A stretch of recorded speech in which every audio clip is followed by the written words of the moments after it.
Hello guys, welcome back to মানাদা video. So আজকের topic হচ্ছে, আপনার ফর্মটা দেখে অবশ্যই বুঝে গেছেন, ঠিক আছে? এটা হচ্ছে অন্নপূর্ণা বাজারের ফর্ম। তো অবশ্যই আমাদের পোর্টাল এখন অনলাইনে খুলে গেছে, আপনারা অনলাইনে গিয়ে আবেদন করতে পারেন।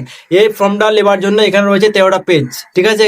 কম্পিউটারের দোকান থেকে নিতে গেলে পরে অবশ্যই এই ফর্মটার দাম নিচ্ছে আমাদের কাছ থেকে 50 টাকা, ঠিক আছে?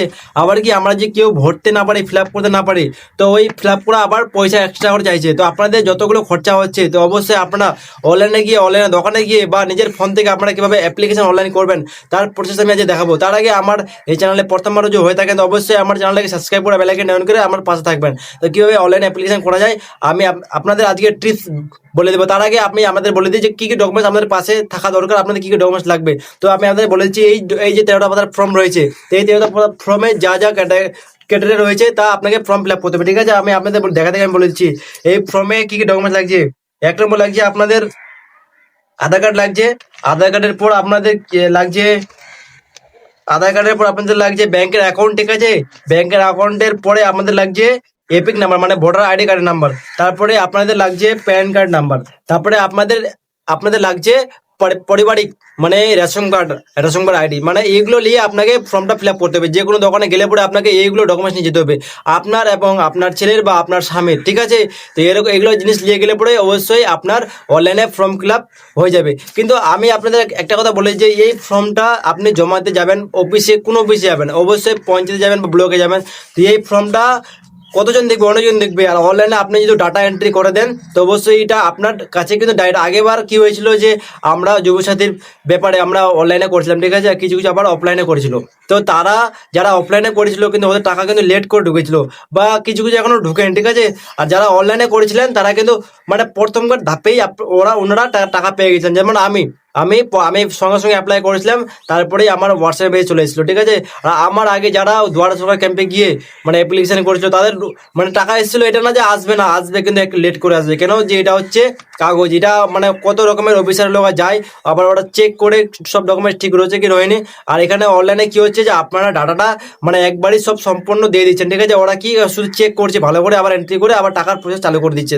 তো অবশ্যই আপনাদের জন্য সিম্পল এবং বেস্ট হবে যে আপনারা অনলাইন করে ভালোভাবে অনলাইন মানে যে কোনো দোকানে গেলে পরে অবশ্যই যার কাছে করবেন, তো অবশ্যই আপনারা ওনাকে বলবেন যে বাবু বা দাদা যা ভাই যা লাগে, তো ওনাকে বলবেন যে একটু ভালো করে ফর্মটা ফিল আপ করে দিবা। কেন যে এখানে আমার 3 লাখ টাকা 3,000 টাকা মাসিক আমার বেতন হয়, ঠিক আছে? অবশ্যই এটা কিন্তু একটা ছোটো মোটো চাকরির মতো, ঠিক আছে? কেন যে 100 টাকা একটা মহিলার দিন, ঠিক আছে? তার মধ্যে কি আমাদের পশ্চিমবাংলায় ট্রাভেল এবং ফ্রি করে দিয়েছে। তো অবশ্যই আপনারা যে কোনো জায়গায় যাবেন তো আপনাদের 3,000 টাকা কত মূল্যবান, তো আপনারা অবশ্যই বুঝে গেছেন। হ্যাঁ, এবার অনলাইনে অ্যাপ্লিকেশন করতে বলে আমি যে ডকুমেন্টস বললাম সেই ডকুমেন্টস আপনারা নিয়ে চলে যাবেন। আর অনলাইনে কিভাবে আপিল করবেন, অ্যাপ্লিকেশন করবেন, তো চলো আজ আমি দেখিয়ে দিই কিভাবে আপনি অনলাইনে অ্যাপ্লিকেশন করতে। সব থেকে প্রথমে আপনাকে একটা ব্রাউজার ওপেন করতে হবে, সেটা হচ্ছে ক্রোমে আসার পর সকাল সিকিউরিটি www.in.gov, ঠিক আছে? তো আপনি এটা সার্চ করবেন। আর হ্যাঁ, আমি বলে দিই যারা যারা অফলাইনে অ্যাপ্লিকেশন করেছেন এই পোর্টাল থেকে চেক করে যাবে, ঠিক আছে? তো আপনি অবশ্যই সিটিজেন পোর্টাল ট্যাপ করে দেবেন, ঠিক আছে? তারপরেই আপনার এখানে চলে আসবে। আগে আপনাকে কী করতে হবে, সিলেক্ট করতে হবে ডিস্ট্রিক্ট। তো অবশ্যই আপনি নিজের ডিস্ট্রিক্ট, নিজের এলাকার নিজের ডিস্ট্রিক্ট সিলেক্ট করে নেবেন। তারপর হচ্ছে নিচে থেকে মোবাইল নাম্বার। তো অবশ্যই আপনার কাছে যে মোবাইল নাম্বারটা আছে, যে মোবাইল নাম্বারটা আপনার আধার কাছে লিঙ্ক রয়েছে, সেই মোবাইল নাম্বার আপনি এখানে দেবেন, ঠিক আছে? তারপরে ওটিপি আসবে, আপনি ওটিপি ফিল আপ করে নেবেন। আসার পরে আমি একটু ডেমো দেখে দিচ্ছি, ঠিক আছে? সম্পূর্ণ ভিডিও আমি দিতে পারবো না, কারণ যে ভিডিও লং হয়ে যাবে। আপনারা কমেন্ট করবেন যে পুরো সম্পূর্ণ ভিডিও লাগে, তো অবশ্যই কমেন্ট করে জানিয়ে দেবেন। আমি নেক্সট এরপরে ভিডিওটা আপলোড করে দেবো। তো আমি একটু ডেমোর জন্য আমি দেখে দিচ্ছি, ঠিক আছে? তো এইচইউ অ্যাপ মানে হেড অফ ফ্যামিলির নাম আধার, মানে আধার কার্ডে যেরকমভাবে নাম রয়েছে আপনার সেরকমভাবে আপনার নাম দিতে হবে, ঠিক আছে? একটু ভুলভাল দিলে কিন্তু হবে না, সমস্যা হতে পারে। তারপরে আপনার ডেট অফ বার্থ, তো আপনার আগে ইয়ার্স, তারপরে মান্থ, তারপরে ডে চুজ করে নেবেন, ঠিক আছে? একটু যখন ফর্মটা ফিল আপ করবেন তখন একটু ভালোভাবে ফিল আপ করবেন, ঠিক আছে? তারপরেই আপনার নেক্সট চলে আসবে জেন্ডার আপনি মেল না ফিমেল। তো অবশ্যই আপনার বাড়ির হেড, তো অবশ্যই মেল। তারপরে এখানে হচ্ছে ক্যাটাগরি, আপনার কী ক্যাটাগরি রয়েছে, এসটি, এসসি, ওবিসি, ইউআর, মানে যেটা আপনার রয়েছে, আপনি সেই যে ফ্যামিলি থেকে বিলং করেন আপনার সেই ফ্যামিলি আপনাকে এখানে ঘরে টিক করতে হবে, ঠিক আছে? তো অবশ্যই আমি ইউআর, মানে আমি খুব একটা নাথিং, ঠিক আছে? তো অবশ্যই এই নাথিংয়ে আপনি ঠিক করবেন। তারপরে হচ্ছে কন্ট্যাক্ট নাম্বার, আধার লিঙ্ক মোবাইল নাম্বার, ঠিক আছে? তো যার মতলব এইচইউ অ্যাপ মানে ওর যে আধার কার্ডের সঙ্গে যে মোবাইল নাম্বারটা রয়েছে তা এখন দিবেন। তারপরে এখানে হচ্ছে টোটাল অফ ফ্যামিলি মেম্বার্স, তো আপনার ফ্যামিলিতে কতজন রয়েছে তার আপনার কোনো সংখ্যা দিতে হবে। তারপর ডিসেবিলিটি মানে আপনার পরিবারে কেউ যদি প্রতিবন্ধী থাকে তো অ্যাস দেবেন, না থাকলে না দেবেন, ঠিক আছে। তারপর হচ্ছে আধার কার্ড নাম্বার। তো অবশ্যই মানে আমি একটু এরকম ডেমোর জন্য আমি দেখিয়ে দিলাম, ঠিক আছে। তো আপনারা পোর্টালে গিয়ে ভালোভাবে ফর্মটা ফিল আপ করবেন। যতগুলো ডকুমেন্টস চাইছে, যেমন আমি তো আগেই বলে দিয়েছি কী কী ডকুমেন্টস চাইছে, এরকমভাবে এখানে উপরে লেখা থাকবে আধার কি যা লাগবে। যেমন আধার কার্ড যদি লাগে তো আধার কার্ড নাম্বার দিবেন, ভোটার কার্ড লাগলে ভোটার কার্ড নাম্বার দিবেন অবশ্যই, ঠিক আছে। তো আমার এখান থেকে ভিডিও সমাপ্ত করছি, কারণ যে ভিডিওটা বেশি লং করব না, আপনাদের আমি দেখিয়ে দিলাম যে অনলাইনে অ্যাপিল করা যায়, অনলাইনে অ্যাপিল কীভাবে করবেন। তো আপনারা জেনে গেলেন যে সার্চ করতে হবে। তো এরকম ভিডিও পেতে গেলে অবশ্যই আমার চ্যানেলটিকে সাবস্ক্রাইব করে বেল আইকন অন করে পাশে থাকবেন। তো অবশ্যই এখানে পার্মানেন্ট অ্যাড্রেস চাইছে, ঠিক আছে, আপনি যে জায়গায় থাকেন সেই জায়গার পার্মানেন্ট অ্যাড্রেস।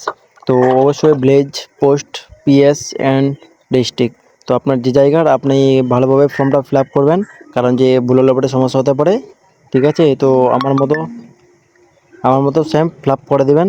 তো তারপরে নিচে দিকে ডিস্ট্রিক্ট, তো ডিস্ট্রিক্ট অটোমেটিক সিলেক্ট করাই রয়েছে, আপনারা দেখতে পাচ্ছেন। তো আমার তারপর হচ্ছে এরিয়া, আপনার টাউন না গ্রাম, তো রুরাল আপনি দেবেন। তো আপনার গ্রাম থেকে তারপর টাইপ হচ্ছে পিনকোড, পিনকোড আপনারা সিলেক্ট করে নেবেন। অনেকগুলো পিনকোড রয়েছে এখানে, আপনার নিজের এলাকার পিনকোড সিলেক্ট করবেন। এভাবে ফর্মটা আসবে। এভাবে অনেকগুলো পোস্ট অফিস রয়েছে, আমাদের এখানে মৌলিক পাড়া যেটা আছে আমরা সিলেক্ট করে নেবো, আপনারা সিলেক্ট করে নেবেন, ঠিক আছে। তারপরেই চলে আসবে আপনার পোস্ট মানে পিএস, পুলিশ থানা, ঠিক আছে। তো আপনাদের চাচলন, আমাদের হচ্ছে চাচলন। তারপর হচ্ছে গ্রাম পঞ্চায়েত, আপনাদের যে যা থাকবে আপনি সিলেক্ট করে নেবেন। তারপর হচ্ছে ভোটার এপিক নাম্বার, ঠিক আছে, এপিক নাম্বার। তারপর হচ্ছে বিধানসভা ক্ষেত্রের নাম্বার। তারপর হচ্ছে পার্ট সিরিয়াল নাম্বার। তো আপনি যা যা চাইছে, ঠিক আছে, আপনি সেইভাবে দিয়ে দিবেন। আর উপরে অ্যাড মেম্বার করে আপনাদের যতগুলো মেম্বার রয়েছে এরকমভাবে একটা প্রোফাইল তৈরি করেন, লাস্ট হিসাবে সাবমিট করে দেবেন, ঠিক আছে। উপরে কিন্তু ডকুমেন্ট চাইছে আপলোড, আপনারা এখানে ডকুমেন্ট সাইজ করে আপলোড করে দেবেন। আর ডকুমেন্ট যদি সাইজ করতে না পারেন তো অবশ্যই কমেন্টে জানিয়ে দেবেন, ঠিক আছে।